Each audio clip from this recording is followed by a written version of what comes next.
భారతదేశంలో 3 అగ్రరాష్ట్రాల్లో ఒక రాష్ట్రం 2029 భారతదేశంలో నెంబర్ 1 స్టేట్ విత్ హ్యాపీనెస్. మనిషి డబ్బులుంటే అవసరం ఎంత ముఖ్యం ఉంటుందో, జీవన ప్రమాణాలు ఎంత ముఖ్యమో అదే సమయంలో హ్యాపీనెస్ కూడా అంతే ముఖ్యం. స్క్రాచ్ నుంచి మన కార్యక్రమం మనం ప్రారంభించాం.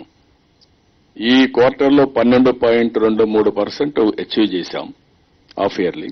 But I'm confident double digit year కూడా వస్తాం. లాస్ట్ ఇయర్ వచ్చాం.